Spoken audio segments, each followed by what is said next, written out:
La piste mongole, Christian Garcin.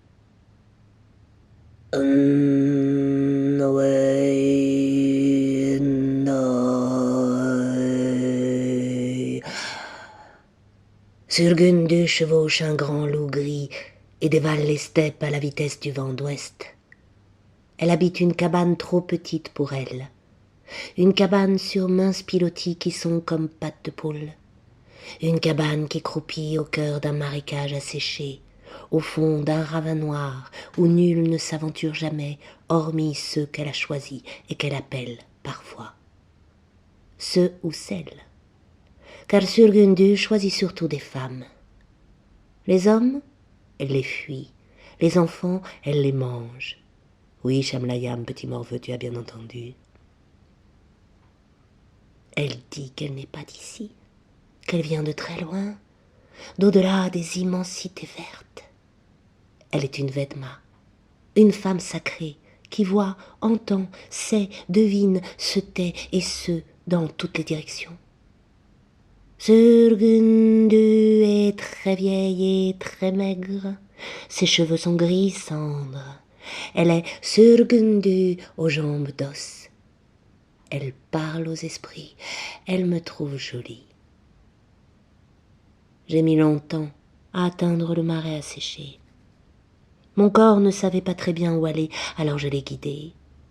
J'ai dormi en marchant, je me suis pissé dessus, j'ai mangé des herbes, des écorces d'arbustes, des insectes, des bouses de yak sèches. Je me suis éveillé un matin allongé dans une déclivité verte sans même me souvenir que je m'étais arrêté. J'ai perdu 2 dents sans savoir comment. Mais tout cela n'est rien lorsqu'on sait où aller. Or, quelque chose en moi savait où aller. J'avais faim et froid, très faim et très froid.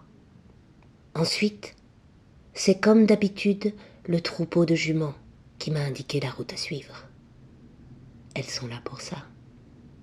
Les juments sont les 7 filles de Surgundu. Elles m'ont nourri de leur lait, je les ai suivies.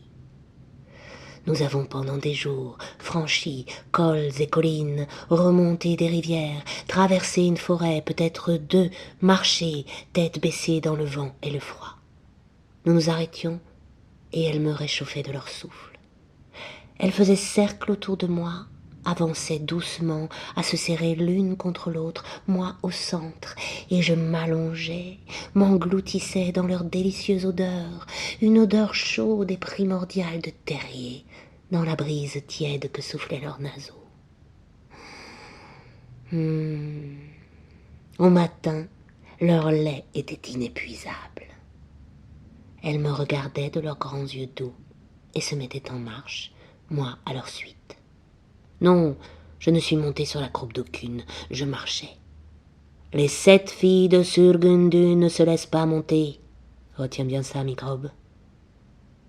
Cela dura des jours, au bout desquels le temps perdit de son élasticité. Il devenait solide et brillant, nous enveloppait comme un manteau poisseux. Oui, c'est sans doute pour ça que tu n'es même pas resté absente une journée. Tais-toi, petit con, tu ne comprends rien à rien. Je poursuis. Enfin, nous arrivâmes sur un grand plateau désert et glacial, et les 7 juments s'arrêtèrent soudain, alignés côte à côte.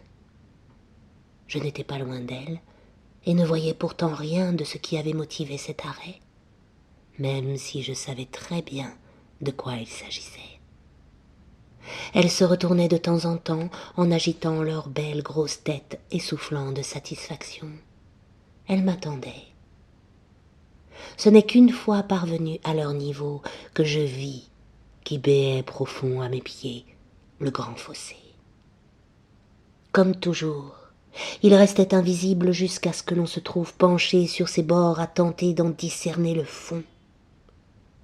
Nous avons alors dévalé ces pentes austères et noires, approché le marais asséché qui gisait tout au fond, l'avons un temps arpenté en aveugle, perdu dans les grandes herbes jaunes, avant d'apercevoir enfin le toit de la minuscule cabane, et au-dessous du toit, une palissade de fémur. ou peut-être tibia, ou peut-être humérus, ou tout cela ensemble, est-ce que je sais, qui encadrait un portail couronné de crânes humains et animaux que je dus franchir seul. Les filles de Surgundu sont alors reparties, agitant placidement leurs cous longs et gracieux.